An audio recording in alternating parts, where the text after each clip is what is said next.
Right,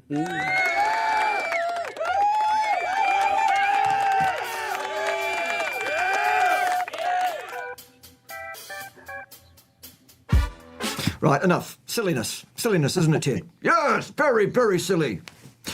Good boy, you go down there and twiddle the knobs. Good boy. Ted's doing his thing.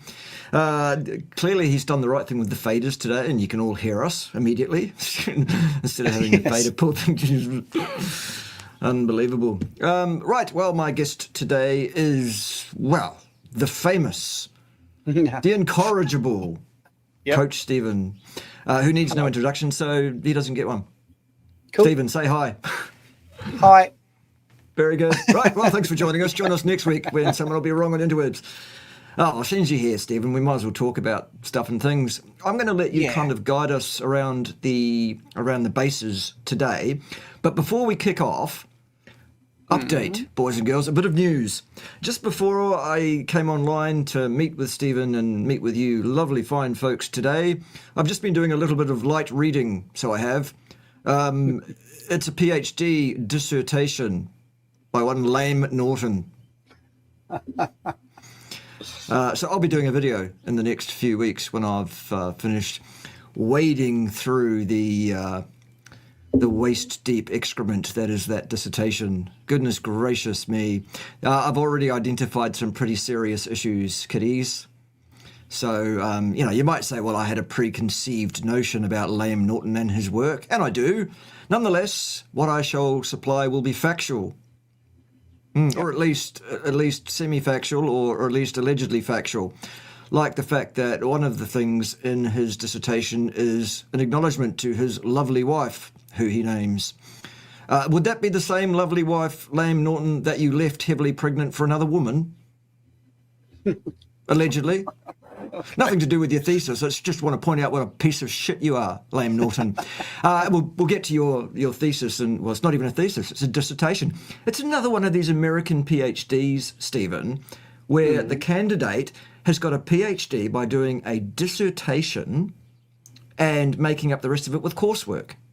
Well, that's not terrible. A PhD. Not really. No, it's not. It's no better than a master's. In fact, it's less than a master's, because a master's degree is a 1 year or 2 year program of full-time research engagement, culminating in a thesis. Yeah, and bringing something new to the table as well, isn't exactly. it? Exactly. Yeah. I mean, I can sort of preempt a little bit. I'll do it in the video when I do the whole thing in full. But Lame Norton, who claims to be an expert in human nutrition because of his PhD in human nutrition, his dissertation encompasses a small number of experiments done around the intake of leucine and its effect on protein synthesis in rats. Okay. Wonderful. Well, excellent. Good. Yes. Anyway, let's see who's in the house before you can start leading me around by the nose and leading me astray, young man. So we have the feral grandma. We love us some feral grandma up in here, don't we? I love a bit of feral grandma. Hey, wink, nudge, nudge. Say no more, say no more. Yeah, right. Well, Dorota is here. Hello, everyone. Love your spelling. Excellent. You could get a PhD with spelling like that. Perhaps you should apply. Every child wins a prize. Anyone can get a PhD these days, apparently. Yes. Good day, Jonathan. I hope you're well, son. Jonathan. Yep. I hope you're going well and everything is on the up and up and all of that. We will talk again soon when I'm not quite so busy, which is fucking never, I think. But there it is. We were just saying what a good guy he was just before we came on, weren't we? We were. We should say it online, live. You're a good guy, Jonathan. We love you up in here. There's nothing you can do about it. Joseph is here. Yes. You do hit the like button, everybody, for goodness sake. It's not hard. It doesn't cost you anything except the effort of hitting the like button. And yes, it's always good to get a notification, isn't it? Present and accounted for. Yes. Ready and waiting. With your digital ID ready. Good. I'm glad you have your digital ID. They'll be compulsory for watching out. Don't get us started. We'll get all cross and it will spoil the vibe of the show, won't it? Yes. I mean, state control Britain. Don't trigger me. Yep. Yes, lame is lame. Good. We got that. Correct. Yes, wading through the lameness. Yes, I will be. I have been a little bit already this morning. Yay for me! Hurrah! Love it. Not late. That means you don't have to report after class to His Majesty Lord Edward Yellow for a bit of, shall we say, administrative correction. Anyway, you go down there and do the old knob twiddling. Good lad. Good lad. We love a bit of that, don't we? Yes. We aren't rats now, are we, Lame? No, we're not. No. Anyways, Stephen, lead me astray. Well, let's pick up on what you said about the studies there, because apparently, if you feed mice inulin, yes. Yeah, that's very convincing, isn't it?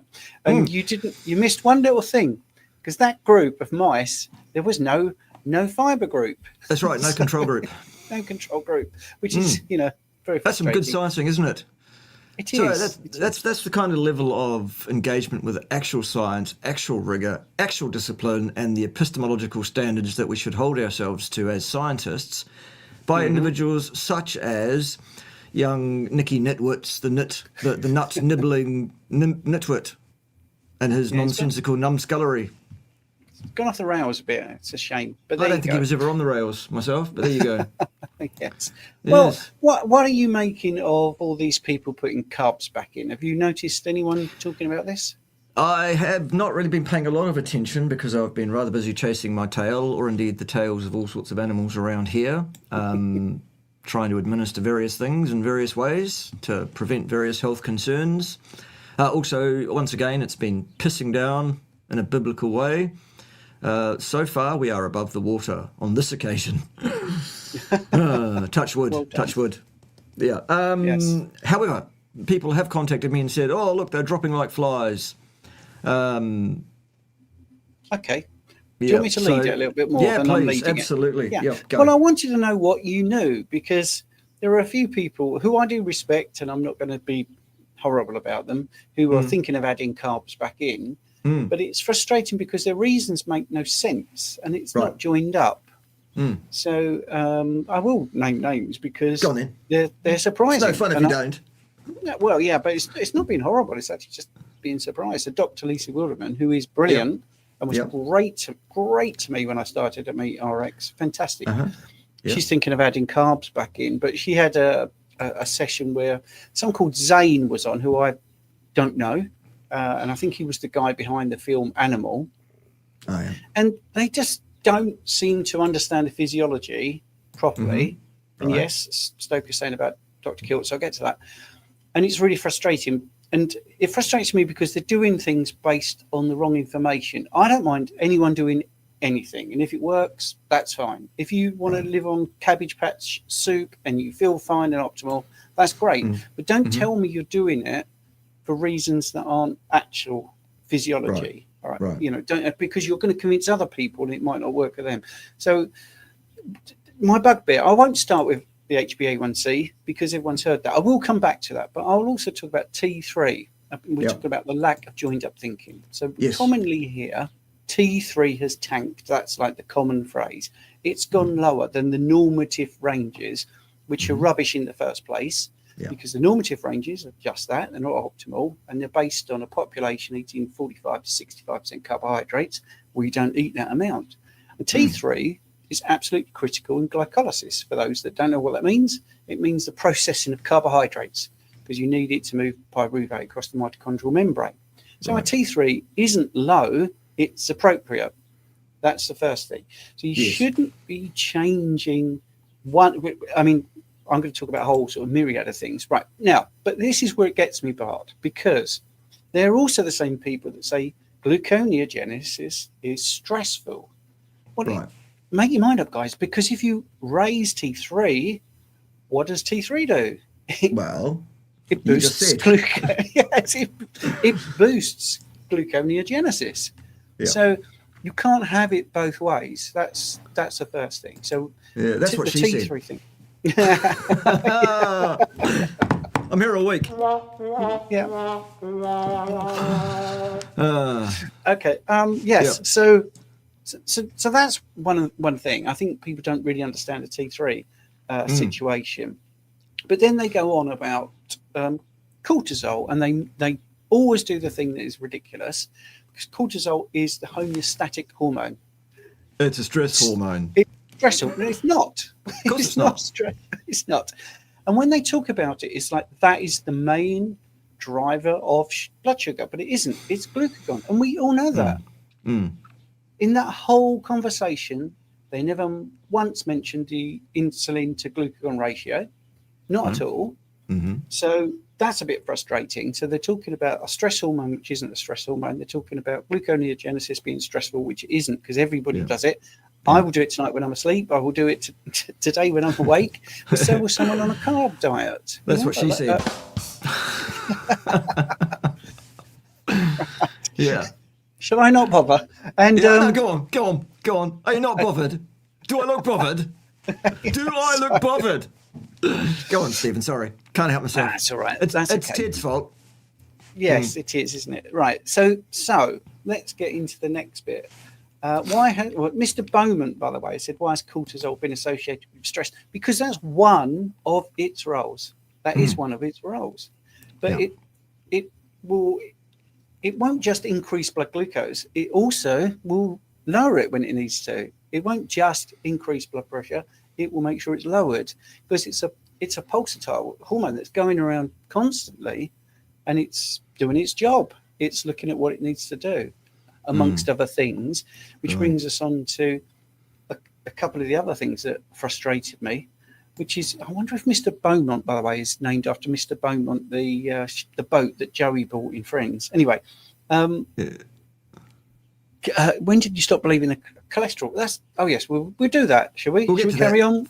Yeah, we'll carry on with what you're saying first, Stephen, and then we'll deal with John's question. Okay, you've flashed it up on the screen, so I thought you wanted. I just brought it up because it's a super chat, and super chats get immediate action. Yes. Thanks for the $10. Remind us if we don't remember to come back to your question, John. That's a good one. Yeah, we will come back. So they don't talk about glucagon. Then they talk about the A1C going up, which is totally unreliable, as we know. Yes, because it's tied to the life of the red blood cells. And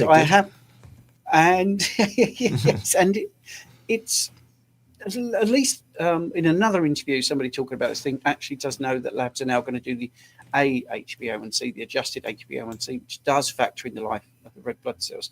So if you're changing your approach and adding carbs to bring your A1C down, which is gaming the number, you certainly will by adding carbs, because you're not actually bringing your A1C down. You're bringing it's an artifact of maths. You're bringing the red blood cell life down, because you are glycating and you are damaging that red blood cell. That's it. That's the next thing. So what are you glycating? You're glycating not just hemoglobin, but albumin and collagen. You are increasing the glycation risk. Do you want me to carry on? Because there's a few more. Yeah. Okay, right. Go.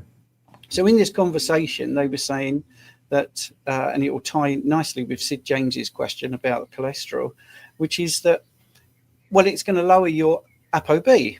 Well, yeah, if you start having plant sterols, you are going to bring down your low-density lipoproteins. Doesn't mean that's a good thing, but you will, by serendipity, bring down your ApoB. But it's not ApoB that's a problem; it's glycated ApoB. So you're going to have a smaller number, but you're going to have more damaged ApoB. So that's ridiculous as well. They're also talking about how a small amount of carbs is not damaging, and they're talking about their blood glucose going from maybe 98 milligrams per deciliter to 110. Oh. Okay, but if you hear me out, Bart, before I finish, let me finish, because it doesn't make sense. All right. Absolutely. Theoretical, if you put 50 grams of carbs into a human body and it's at 100 milligrams per deciliter, theoretically, it could go to 1,000 milligrams per deciliter. But that won't happen, because we have so many systems in place to stop that level of toxicity. Doesn't mean that's a good thing. So every time you put your 50 grams of carbs in, you talk about stress. Wow. I mean, that's a super stressful situation, to constantly elevate your insulin. You've got the excursion of your blood glucose. You will, without a doubt, have that come down. But the one thing I didn't get what Zane was saying, and I don't think he really truly understood, because I don't think they're listening to their sort of their logic. Because he said, well, yeah, if you eat more carbs and your blood glucose comes down, that's because your insulin has gone up, and that's why you're able to lose fat. Well, when your insulin's high, you don't lose fat. I mean, that's Guyton's Medical Physiology Textbook 101. So, yeah, if you're losing weight, I'm not denying that's happening.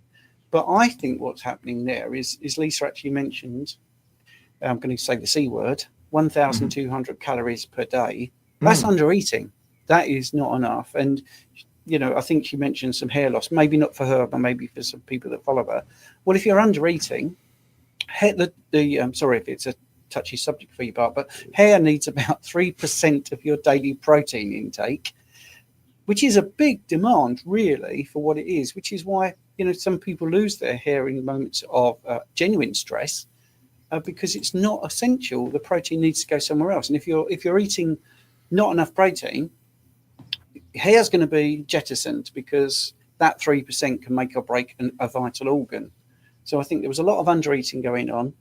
When they go back to the carbs, we're nearly done. Two more things. We'll talk about the kilts thing. When you add the carbs, of course, you then bring back more water into your system. So it could, again, be a serendipitous thing that's happening where maybe they were dehydrated because they were, you know, not enough food. And secondly, they weren't getting enough electrolytes. So you add the carbs back in, therefore you retain more water. And it might just have sort of accidentally improved the hydration status. As to why the weight has gone down, I think that might be temporary. And if people think I'm sort of trying to slate all these people, I'm not. I used to believe in high carb and I used to look awesome, but it caught up with me. And that's the biggest point I want to make. You might get some temporary relief, or you might get some wonderful transitional benefits, but long term, you are definitely, without a shadow of a doubt, you're elevating your insulin every single day. You're definitely glycating all your proteins. And once that bond is made, it's irreversible. So you're deranging that protein. And things like the CAC score, and I really thought this was interesting because somebody brought it up. So I want people to get this in their head. Now, my coronary artery calcium scan, easy for me to say, was 639 10 years ago. So that should progress, please pay attention, ladies and gentlemen, by 25% every single year, which would mean now at 61, it would be about 3,000. Okay. Yeah. Now, when I went to have my scan, strangely enough, and it's a thing that stuck with me, and it's really convenient for this particular week, the consultant said to me, 639, don't be stressed. The guy before you had 2,500. Right. So that does happen in older people. Now, Robert, who I love, Robert Kilt's, great guy. Again, you know, he was worried about his CAC score because it had gone up. My question is, and it's a parallel doors thing, would that have gone up more if he wasn't carnivore? Because the growth, the accumulation of, let's be honest, it's nature's stent. It's not necessarily bad. It could actually be, you know, just you've obviously had a problem in the past. That's why you've got the calcification. So that's what happened to me. You know, I didn't know when that happened, but then my CAC score was done when I was 50. So something had happened. Now, at the NHS here in good old state-controlled Britain, I'm not going to jump the queue at the NHS to biohack, because literally that machine needs to be used by someone that's actually got a serious issue. But as soon as that queue is gone, I'm doing my CAC score. And if it's 639, it's gone to 839, I might actually be happy, because that's not the progression it should be. It's much less. I think there's a possibility that it might have stopped or even reversed, but I will never be able to say if I'd have stayed on the journey I was on that got it to 639, whether it wouldn't be a lot worse. So it's a bit of an abstract one to sort of finish on. I haven't done everything, but I don't want to bore people with this same thing. But they are looking at it in a very short-sighted way, not a joined-up way. Certainly when they talk about T3, when they talk about the HbA1c, when they talk about cortisol, where they're not even mentioning glucagon, they're not looking at the CSE proper progression. And, you know, I don't want people to change because they've heard of these temporary improvements. So Phil W has put a 25% increase in kilt 700 CAC would have taken it to 875. So maybe Carnivore slowed that progression. See, this is the thing. Yeah. So there it is in a nutshell, as it were. Very, very good and very informative. Love it, Stephen, as usual. I think, you've hit the nail on the head, and I think the most important nail that you have hit on the head there is currently there is a lack of joined up thinking out there in the marketplace, even from those who you would feel reasonably you could expect to exhibit joined up thinking. They are failing abysmally in joined up thinking. Really, really badly indeed, most of them, actually. Yes. And that brings me back to John's question. There you go, I remembered. How's that? Of course, Ted's been at me the whole time, and he also reminded me about this question. Boom, I'm here all week. That's your new thing, is it? Yeah, being here all week is my new thing. Yeah. Joined up thinking. Okay, so the question is directed to me, and it says, when did you stop believing in the cholesterol hypothesis of heart disease and why? Well, I stopped believing in it the second somebody proposed it to me the first time in my undergraduate degree. I did not accept it, not for 1 second, not in the first instance. And the reason why is because I'm capable of joined up thinking. It did not make any sense. From first principles, from basic deterministic modelling, I thought to myself immediately, hey, that's wrong. That's theology. That's bought and paid for by somebody. That was my immediate, as an undergraduate student in my freshman year, or first year undergraduate year as it's called, where I did it. Did not buy it for a second. Never have, never will, because it's wrong. Irredeemably wrong. There you go. Thanks for the $10. What's next? You're not going to ask me? Oh, go on then. Well, you don't have to. Oh, go on. Tell me that you agree with me, Stephen, because you're not allowed to disagree. Well, you are allowed to disagree with me, but that is hate speech. Yes, okay. Well, I better shut up then. No, when I was high carb, I sort of believed it to the point, and I'm being honest here. I know you don't like people mentioning their failures, but I sort of believed it. And I remember looking through Muscle and Fitness magazine. Remember, this is when I was high carb and a young buck, and they were experimenting with the high fat diet. And I can remember really dismissing that page and thinking that won't work. Okay. But my eyes were awoken to it maybe when I was 45, that the mainstream was lying to me. And then by 50, I realized they definitely were. And that was brought on not by looking at studies, not by listening to people on YouTube, but by looking at what was happening to actual people that were coming in to my clinic. We were taking groups of 10 in, putting them on a body composition machine, giving them nutritional advice.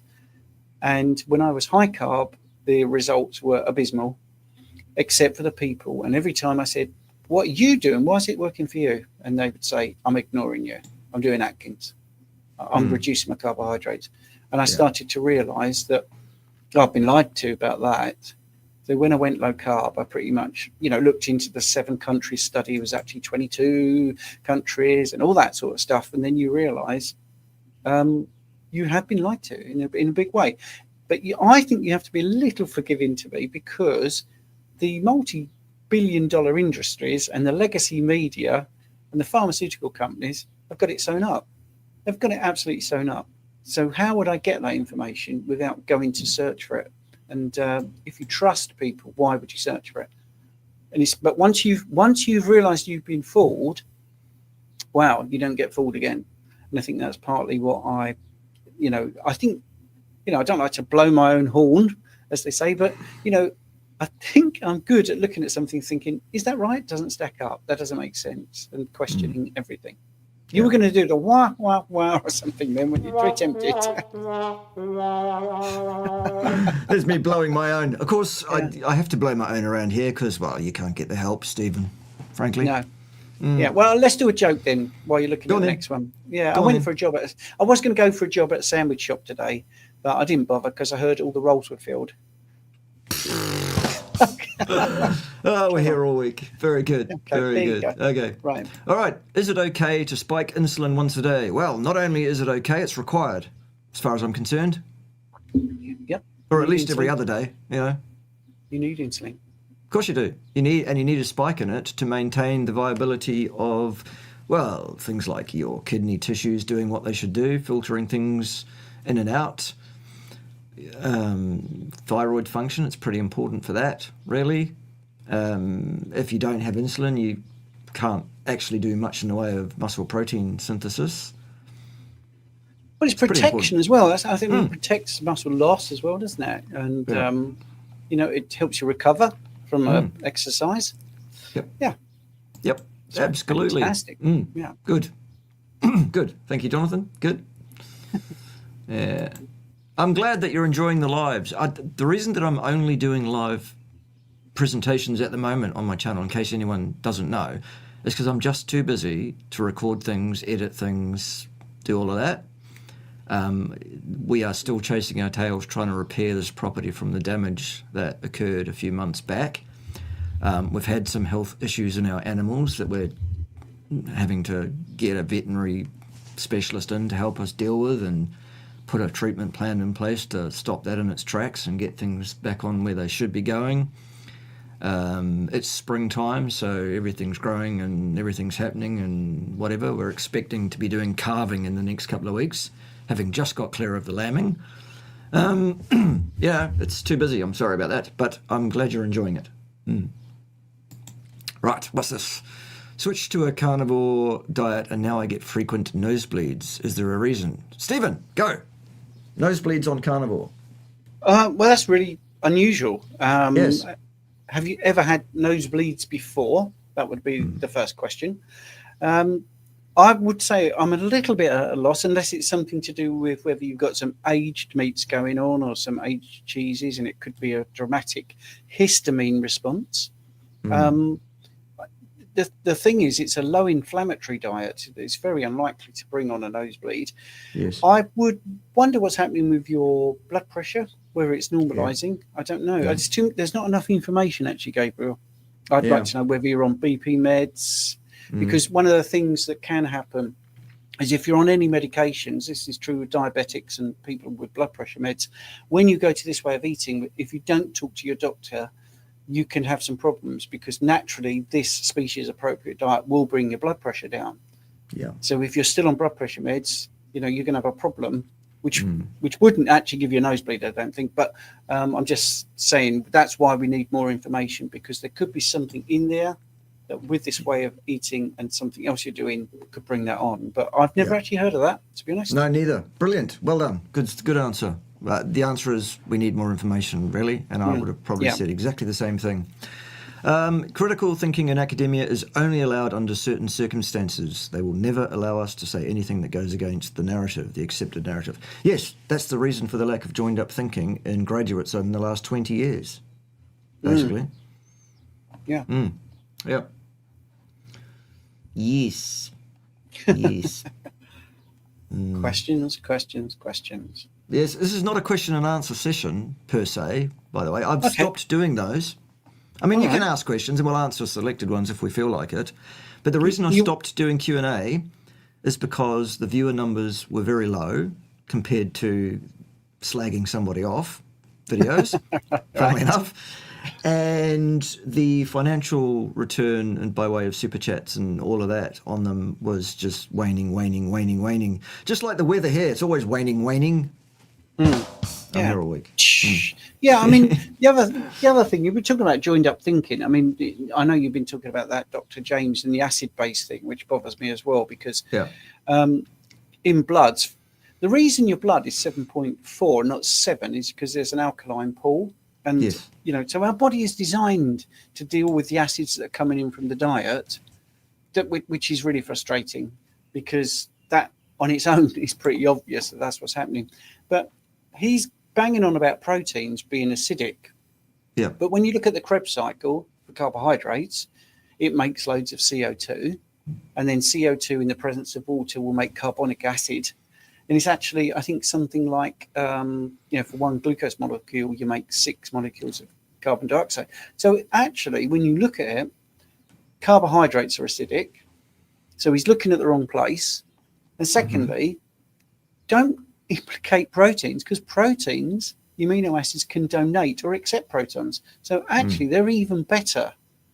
If you're going to buy into his theory, well, you've got it 180 degrees, because you're pinpointing amino acids which are really good at modulating the pH, and you're saying carbs are good and you should add them, but they're acidic. So if you buy the theory, it's wrong. Say, don't stop eating the carbs. Of course, in order to accept James DiNiccoli No Ideas' notions about acid-base control, what you actually have to do is first apply an outmoded, demonstrably false model of the behavior of chemical species in equilibria, and you have to absolutely not understand basic physics and first principles. That's the only way that the ideas put forward by James DiNiccoli No Nuts can possibly work. Yes. But Bart Kay is wrong. Bart Kay is wrong. Wrong, Bart Kay. Apparently. But you taught it in hematology. I mean, I remember, I can even see the board where it was A plus B, and then it's got, is equal both ways, C plus D. So if A goes up, what happens to C and D? Well, they both go up. Right. Simple as, and it's a balance. And that's 101. That's literally I used to teach that, Stephen. I used to teach that as SOOS. Same, opposite, same. Yes. Yeah. That's how you work it out as to what happens. Yeah. On the same really side basic. of the equilibrium symbol, the opposite thing occurs. You put one up, the other one goes down necessarily. And on the opposite side, they both do the opposite thing to the thing that you did on the other side. Same, opposite, same. That's basic chemistry. That's Le Chatelier's principle. Le Chatelier's principle. Yeah, and it's totally... Which James doesn't understand. Obvious. It's a first principle. Yeah. Well, that's what I was trying to say. Even when you get in your blood testing qualifications, because I was a bit posh and I wanted to go for hematology, coagulation and other things, because that's me. They teach you all this. So you can say, when someone says, why is my pH 7.4? What does it mean? You can say, well, it's a logarithmic scale and all that, and explain it as easy as you can. So, and it is first principles, literally. Yeah. While we're talking about imbeciles, complete imbeciles, let's talk about this one. Oh, dear. Go on. Give us your thoughts on Peter. Right. Well, anyone that takes metformin by choice or a statin by choice is immediately, they have to hand their expert card in, because there is no... there's no justification for that. I mean, metformin, the mechanism of action is going against every physiological thing in the body.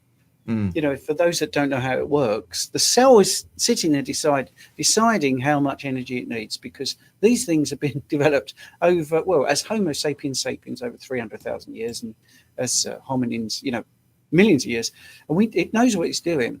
And metformin decides to override that and say, let's stick some more glucose into that cell, so it's out of the bloodstream. Again, we're gaming numbers, aren't we? I've just realised we're going to gain the number. We're going to ruin the interior of the cell by putting too much glucose in, but it brings your blood glucose down. Great. Right, so that's taken as a win.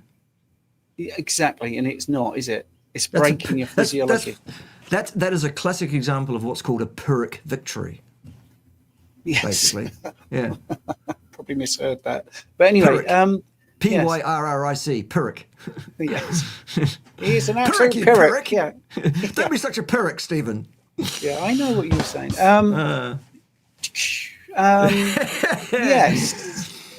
Yes. But the question says, would they admit privately that they are wrong, or do they genuinely believe they're BS? I have zero idea what their ethics are. Yeah. Yeah. I really think guys like Attia genuinely believe that they are the great they are. Okay. I think they really believe their own bullshit. When like a bloke like Mike Israel says, my IQ is over 160, I think he really believes it is, despite the fact that we could sit him down with an IQ test any time and find out that it's absolutely nowhere fucking near that. Not in the same ballpark. In fact, I'd be surprised if he actually reaches 3 figures, let alone an IQ higher than Stephen Hawking and Albert Einstein. maybe he's bad at maths. Maybe and he's moved spelling a decimal and point. grammar Yeah. and science. Yeah. I'm quite bad at maths. I mean, I've failed so many maths tests I can't count. I see what you did there. Are you glad you tuned in, boys and girls? It's been great fun so far, hasn't it? Yeah. Dear, oh dear, oh dear. Yep. Yeah. So yes, I would actually worry if they do genuinely believe that, because that is very close-minded thinking, and it's if they understand the mechanism, I don't see how they could. Yeah, I just genuinely don't see how they could think that. Yeah. These are people who are lacking the joined-up thinking. They have been taught an accepted narrative, and they genuinely believe it, I think. Yeah, and that leads me back to the people adding carbs, and they're worried about their blood glucose going from 98 milligrams to 110. Well, if you've got a cell and it's replete with fatty acids, it's going to say we don't need the glucose. Where's the glucose going to reside? It's going to reside in the bloodstream, and quite happily too. That's not a high level. That is really not a high level. Anyway, right. There you go. Right, how do we propose that people spike their insulin? Well, that's simple. 2 grams of protein per kilo of lean body mass once a day in one single meal in one bolus. There you go. Thanks. Yep. Send us all your money. Simple. That's and it. it also elicits a GLP response, and an incretin hormone response is what you want as well. So protein does it all, mate. Yep, absolutely. And to a lesser degree, a little bit of fat will actually do a little bit, not much. Are there cell structures made of glucose or carbohydrates? Well, they play a role. They play parts of components. They are appendages to various things in appropriate and inappropriate ways. Yes, absolutely. Does DNA synthesize glucose or only proteins? No, only proteins. DNA, a length of DNA encodes for a given protein, and that's all it is. That's all it does, except that it does interact with the environment in which you place it to up or down regulate the synthesis of that particular protein. And the sum total of all your different genes dictates the sum total of all your different proteins, which basically causes your affect to be what it is. How's that, Stephen? Was that pretty good? Or? Yeah, I suppose if this person wants to go into the weeds, they could look up glycosylation, which is the difference between glycation and glycosylation is the deliberate attachment of glucose to proteins, which is sort of has small roles to play, not much, a little bit in the glycocalyx and stuff, and it's deliberate, it's enzymatic. The body wants to do it for particular reasons, but yeah, in the main, we're talking proteins and fats. Absolutely, love it. Why am I gaining weight on carnivore? Oh, it's just thermodynamics, isn't it? It's calories in, calories out, isn't it? You're eating too much and not moving enough, that's all. It's psycho, isn't it? Yeah, calories in, calories out, isn't it? Basically, Josh, you're doing something that's setting your hormone system, your inflammasome, the basic setup of your metabolic processes. You're doing something that's causing it to want to retain mass in the form of fat. You know, the weird thing is, you could be under eating. That is common. I've seen many people eat more and get to a point where they can't believe they're losing weight. That's one thing. You could be eating too much fat and not enough protein. You could be eating too much protein, not enough fat. You could be including dairy, which is deleterious to you. That could be a thing. Absolutely. So again, right. I spelt it wrong before. There you go. Just 1 R. I think I gave you 2 R's. I think you did. No, well, 1 R apparently.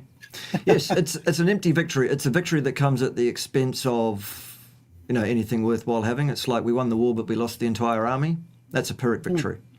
Yes. Yeah. In the same way that shoving sugar into a cell that's actually locked the door to the best of its ability from the inside to prevent damage from sugar, and we basically use a drug to unbarricade that door, to smash that door open. Hello, it's the police. Have you been posting things on social media? You're fucking nicked. That sort of thing. Don't get me started. Yeah. Well, there are things in the body where you think possibly that's an empty victory, like how the thyroid runs and its futile metabolic processes. But we'll come back to being silly, shall we? Yes, let's. Oh, God. Seriously? Well, we're going to disagree here, I think, because I still have a soft spot for him because he was my gateway to all of this. Right. All right. The gateway drug. Yes, he was. Yeah. Yes. Well, have you contributed to the Church of Scientology though, Stephen? No. Well, No. he has millions of dollars. Yes, I know. I know. Yeah. He's yes. But Ergo, he's very, very credible. That and his qualification as a backcracker. Yeah, and his habit of promoting 10 cups a day of leafy green vegetables. I know. Yeah. Oh, I've got my I don't eyes think much open of to Eric it. Berg personally. Yeah. No. Others can love Eric Berg if they like. Apparently, again, this is an apparently thing. He's very, very unpleasant and aggressive in the background to anyone that he can get hooked into his anything really. Yes, I do. Yes, I have stories that I can definitely tell you that definitely have made me think a little bit differently, but I won't air them here. Yeah, there you go. The actual bloke, Pyrrhus, had 2 R's. So, there you go. Ted didn't put me too far crook after all. Yeah. Unless, of course, Marco Z588 has misspelt Pyrrhus. I don't know. Could be that too. Yes. Anyway, thanks for the Australian Pacific pesos. Love those. Yeah. It might be funny if it's been auto-corrected. It could be, yes. He put 1 R in. Yeah, right. I'm actually expecting a knock on the door from the police anytime soon myself because, Stephen, during the lambing, during the last week, I inadvertently misgendered one of the lambs. Oh, my word. I know, by not looking carefully. Because apparently that's hate speech against that poor innocent lamb.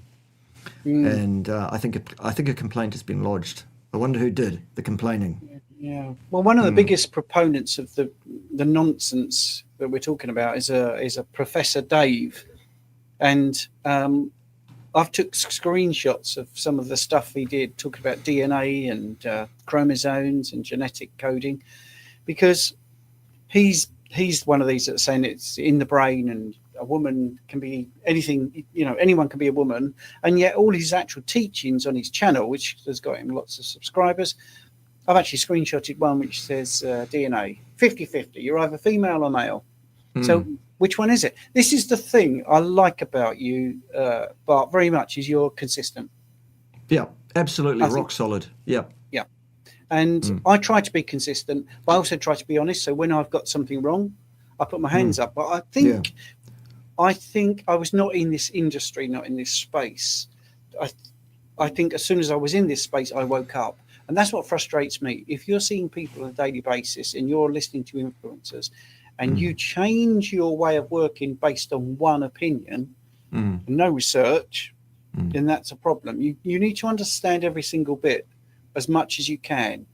So I probably know 1% of what I would love to know, but it seems to be getting me by at the moment. Yeah. Look, I too absolutely will front up any time I make a mistake. Yes, I will. In fact, I thought I was wrong once. However, it turns out I was mistaken in that regard. So, yeah. I used to. It doesn't stop though, does it? It doesn't stop. Sorry, Stephen. You were going to say, before we get on to Ray Pete, you were going to say something. I interrupted you. Go on. No, that's all right. I used to be indecisive. But, did I? No, I'm not sure. Good. Yeah. All right. So Ray Pete is the greatest of all time, according to Central 99. What do we think about that? Can we ask him why? Can you give us 3 good reasons? Yes. Well, tell you what. Let's make it easy. Just one. Okay. Any one valid reason to take anything Ray Pete said remotely seriously. Start perhaps with, could you actually comprehend anything the man said in the last 20 years of his life? Because his speech was so slurred that actually, I mean, my hearing isn't perfect. Neither's mine, by the way. We know that yours isn't, but mine is deteriorating, Stephen, it turns out. Really? But yeah, that's probably to do with my earlier life in my 20s as a rock guitarist and singer. Yes. That perhaps, and also the fact that Ted's always in my ear, telling me sweet nothings and encouraging me to misbehave atrociously. Anyway, let's have one good reason, any good reason at all, why you would take anything Ray Pete said seriously, remotely. Yeah, that'd be welcome. Yeah. Here we go. Here we go. Some more super chat action. One more victory such as this, and we shall be undone. Purse of the purse. Yes, it is the correct spelling. Good. Keep up the fine work, lads. We will. Well, I will. What will you do, Stephen? I'll always keep up the good work. Excellent. I mean, I will be honest with you. I'm finding it a little bit relentless lately because I'm trying to do work, and these things come up where people say, "Have you seen this? Have you seen this?" Which I don't mind, because that's how we know what's going on. But it takes time to listen to it, because I want to be fair. I don't want to just dismiss it. So I listen for an hour, tutting, going, well, that makes no sense. No, it makes no sense. And then you can talk about it. So it's a little bit difficult. It's a bit like the sugar diet, you know? Took up a lot of time, and now where is it? Nowhere. Right. That was a laugh, though. That was hilarious for several weeks. Yes. Ari, you're late. You're late for class. What that means is you need to report to His Majesty Lord Edward Yellow after class. Down the back, by that small guillotine, where that wetsuit is hanging with the bottom cut out of it, right next to that rampant wildebeest tied to the wall. All right, don't come late to class. Goodness. Welcome. Yes. I'm Thanks for the laugh. on the messages. Ah, well, it's all good. Yeah. Yes. Yeah. I think you'll find, sorry to be a little bit insensitive, but I think you'll find that Ray Pete doesn't have to do very much these days. He's dead. Sorry about that. Yeah. Yes, I thought I was wrong once, as I said. I was completely mistaken. Yeah. Yes, could we just not talk about that buffoon? If I didn't talk about buffoons on my channel, there wouldn't be much left, would there? Because here's what happens. If I make videos where I'm not talking about who's a buffoon and I just do science and stuff, you bastards don't watch it. I'm kind of typecast. It's my own fault, probably. Have we got a few people watching tonight? At the moment, we have 182. Okay. That's all right. That's all right, yeah. It's 10 to 11 here in the evening in the UK. You're right. Yes. Yes. Okay. All right. Well, one of the other topics that we had meant to touch on in this session, Stephen, was some very, very exciting news regarding the end of November. Wasn't it? Yes, there is. Before we get into that, can I just give you a little segue? Of course you can. Which is a bit smoother. Go on, right. Well, I've got two clients, and one in particular who's been having some stem cell treatment. Right.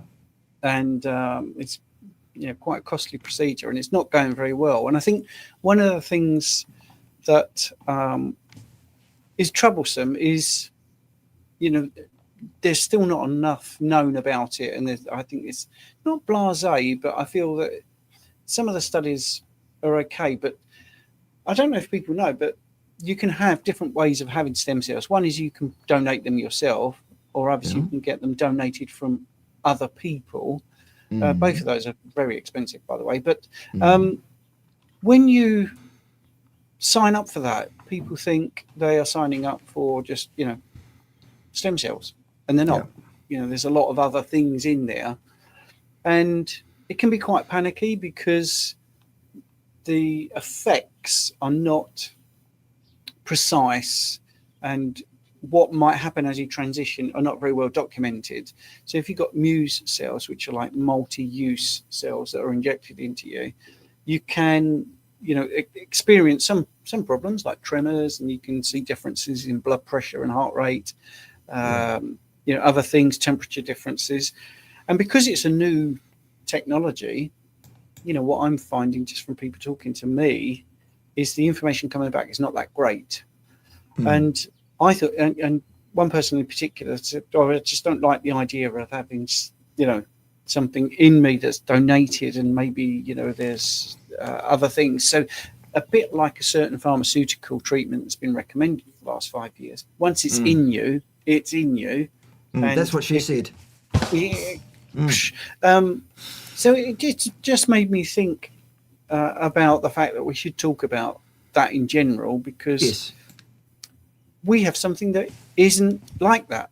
So that we can now get to your information, which is exciting, I think. Yes. Yeah. All right. So, unless you've had your head somewhere warm and moist for an amount of time, you've heard about the fact that both Stephen and I are proponents of and promoters of a fine product from the fine folks at the Cerule Company.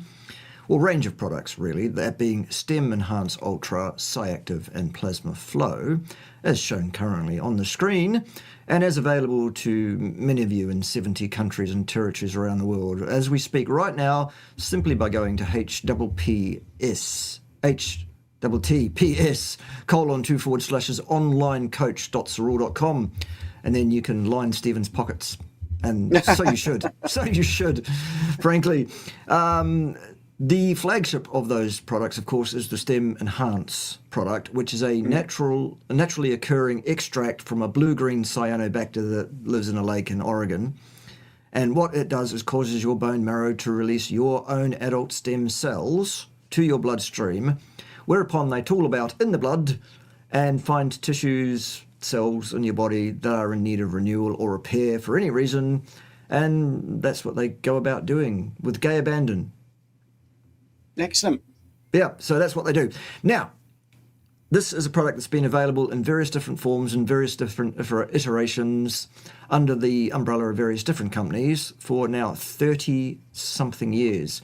And I can tell you that it's safe and effective and safe, backed by science, and don't question the science because it's safe and effective, and that's what you do, basically.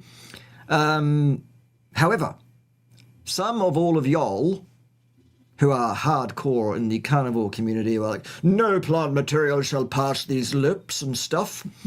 Some of y'all got your noses out of joint because, number one, first of all, you thought that the cyanobacter concerned was a plant because it's described by the company as algae. It's not a plant. It's a cyanobacter, which is neither a plant nor an animal. Actually, it's a mixture between the two. It doesn't have roots and grow in the ground, and it doesn't produce the kind of problems that eating plants do, mostly because this product is filtered using a proprietary filtration system which cleans it up and makes it safe and effective and safe, basically.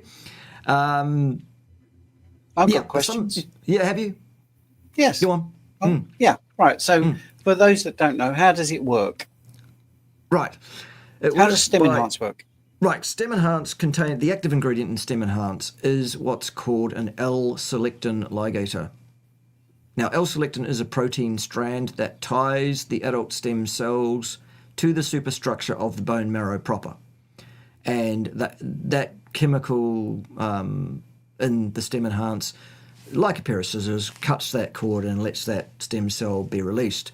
Whereupon the master stem cell, which is permanently locked to the bone marrow, will then undergo a mitotic subdivision and replace itself, basically. So you can never run out of these things.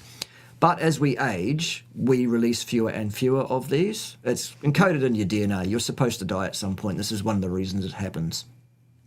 Yes. What this product basically is doing, without being a fountain of youth, is it's reversing that trend. So how are these results? How are the results measured? Is there anything tangible you can give us? Right, so there is at least one study with, I think it was N equals 12 participants. So a small-scale study, absolutely, a pilot study, absolutely. However, the remarkable differences between the active ingredient group and the placebo group were such that you have to take it a little bit seriously, I think. And what it turned out was that I think it was 2 hours post-ingestion of 2 capsules of this product, there was something like 4.5 million extra adult stem cells circulating in the experimental group as compared to the placebo group where there was no difference.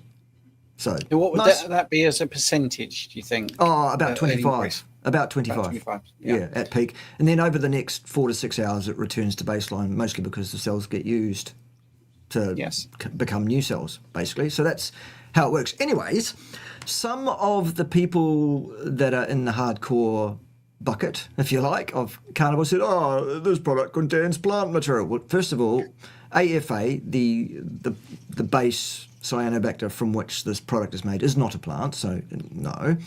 But yes, there are plant materials in the product. A cellulose capsule and an inert rice starch flow agent, neither of which is a problem for carnivores, except carnivores that say that's a problem.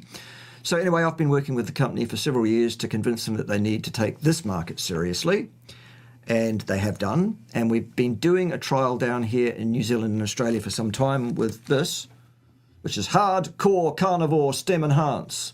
That's my invention. The active ingredient's the same. That's not my invention. My invention is that formulation. So here's what we did. We took out the cellulose capsule, and it's now bovine gel. Awesome. Excellent.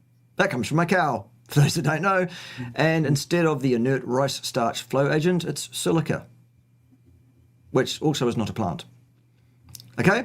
Also, there was fucoidin in the classic formulation. Fucoidin is a seaweed, which, by the way, is not a plant either. It's an algae.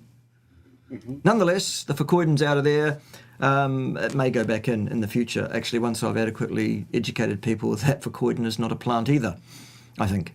Anyways, here's the good news. Stephen, you can tell us what the good news is. Well, it's going to be available in the UK at the end of November, and I'll be able to tell people all about it, which is great. And the rest of Europe as well. Not that UK is part of Europe anymore, but it's like calling a Scotsman an Englishman, isn't it? Yes, it is a bit, actually. or calling me an Australian, which is okay because I'm actually half Australian. We're not sure which half. Yeah. Doesn't matter, yeah. So, yes, brilliant news. So, basically what we're saying is the trial down here in Australasia has been successful enough that the company have gone, well, we better make it available in Europe then and see if it works there, and the UK. And of course it will be, because I have a huge cerule business in the UK and Europe. Huge. So that will be successful, won't it, everybody? And then what happens is the continental US will have to follow, and all the other territories around the world as well. Isn't that fantastic? It is. No, isn't it? This is a genuine question. I thought silica is in it. Yeah. Yeah. Is that right? Well, that actually supports. Yeah, that supports bone mineral density, doesn't it? Well, it can do, absolutely. Yeah, I think silica is the primary constituent of sand. Well, it's the second most abundant thing on the planet, isn't it? After oxygen, I think silica. Is it? It could well be. I think it is. Yeah, I think it is. All right. I could be wrong. I'm, as I said earlier, if I'm wrong, I'm happy to be corrected. Right. But I seem to remember that. Jane, she reversed her osteoporosis. Yeah. And the lovely Jane. How is the lovely Jane? Lovely Jane is doing red light therapy on her face right now. All right, good. Which is very funny, actually, because she lies in bed with this red light on. And whenever I walk in, I go, I am the master of the universe. Because it really looks like some sort of sci-fi thing. She should take the mask off and say, good.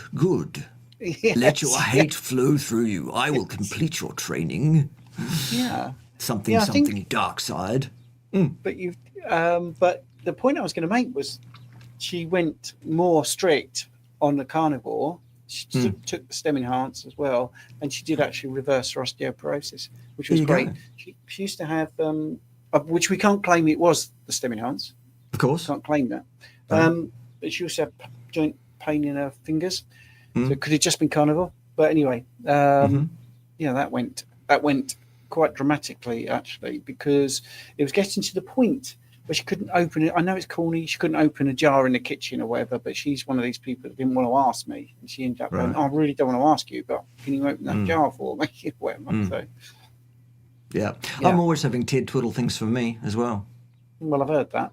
Yeah. But grapple your grape nuts and all that. That's it, yes. Goodness gracious. Yeah. Oh, what a great story. Yeah. So there we go. Yeah. Cerule is the gift that keeps on giving. But there was one of the things that I remember looking up was silica. When we were looking at different things that people suggest for bone health. And it was the best thing was carnivore. Simple as that. Or going stricter carnivore. All right. So I am hopefully reliably told that by the end of November 2025, Cerule Stem Enhance Hardcore Carnivore formulation will be available for your purchasing pleasure in the UK and the European Union marketplace. Fantastic. Yeah. Get into it. Support it, because if you don't, the Americans won't get it, and then they'll be coming looking for you. Someone said silica is glass powder, but it's silicon dioxide actually. Anyway, right. Anyway, it's inert and it doesn't interact with the body necessarily in a negative way at all, even though the rice starch doesn't either. But it's not a plant, so that gets around those of you that have, these kind of hardcore objections to things. It gets around it. So there you go. Never say I'm not listening to you. You got a super chat there. My best mate did a trial in Melbourne. Yeah, very good. Had stem cell, yeah. Let's do this one first. Is it true that brain cells don't regenerate? No, it's not true. Does this include stem cells? Yes, stem cells can differentiate into new brain cells. Yes, they absolutely can. Yes. Does that mean they will? No, because your body decides what the stem cells will do once they're released from the bone marrow. All we can do is provide you the product that causes them to be released, and then your body decides what to do with them. That's awesome. Yeah, and that's the beauty of them, isn't it? Because it's not claiming to do one thing. It's doing what your body thinks is best. It's working in a natural situation like that.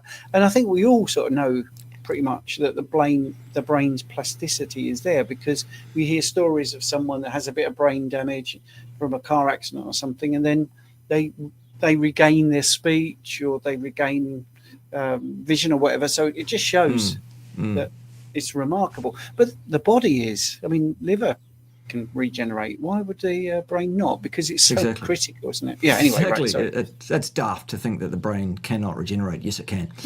Right, so yes, the Australian Pacific pesos there, I love those. My best mate did a trial in Melbourne, had stem cells either side of a full knee. Do you mean injected stem cells rather than stem enhance? That's probably what you mean. Maybe. Yeah, first time, yeah. Well, stem cells can absolutely have an impact. Yes. Yeah. Definitely. So why not release them using a product that's relatively cheap on a daily basis instead of paying tens of thousands of dollars and probably having to travel to somewhere like Mexico to have this done? And I think when we talk about joints, they are easier to fix, actually, I think, than any other sort of anatomy that's gone wrong, because you can improve so many things, the muscles around the joint, the synovial fluid. You can increase your movement, your range of movement. You can do lots of physio that gets it moving. And I just feel that that's a great story. I'm not belittling it. I think it's fantastic. But that would be something that carnivore, therapeutic fasting, all of those things are really great. Yes.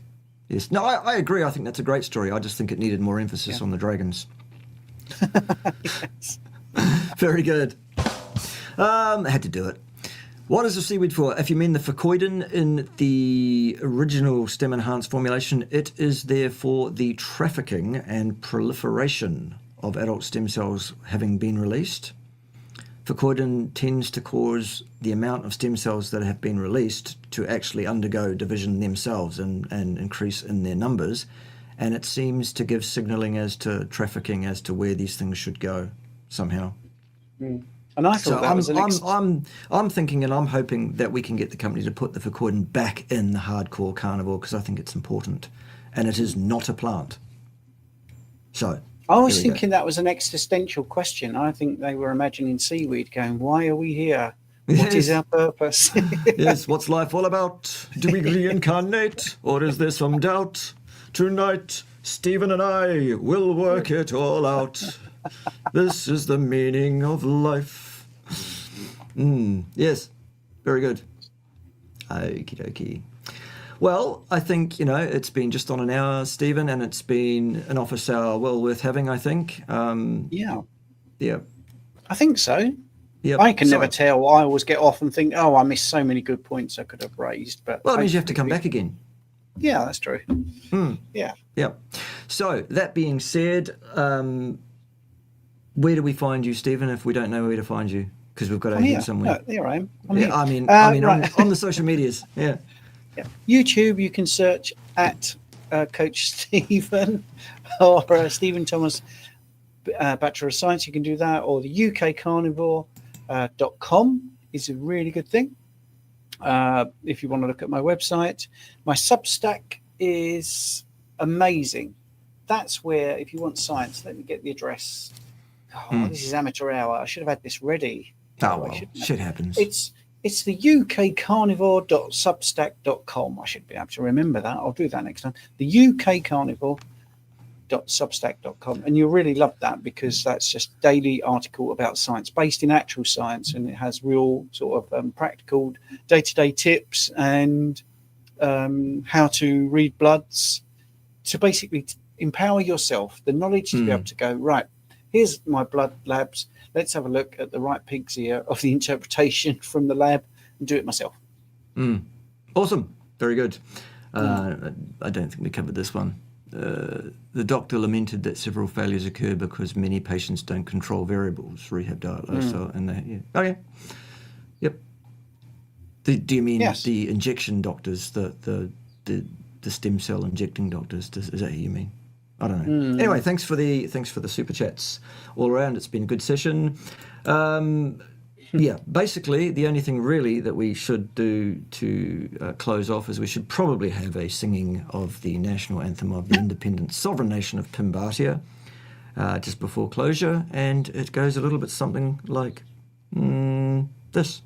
Steak and eggs and eggs and steak. That's what you should have for your breakfast. Delicious. Eggs and steak and steak and eggs. Just making sure you heard. Thanks for joining us. Join us next time when I'll be doing Lane Norton's dissertation. Can't wait. Can't wait. Hit the button, Ted, for goodness sake. It's useless. I know. You can't get the help, Stephen.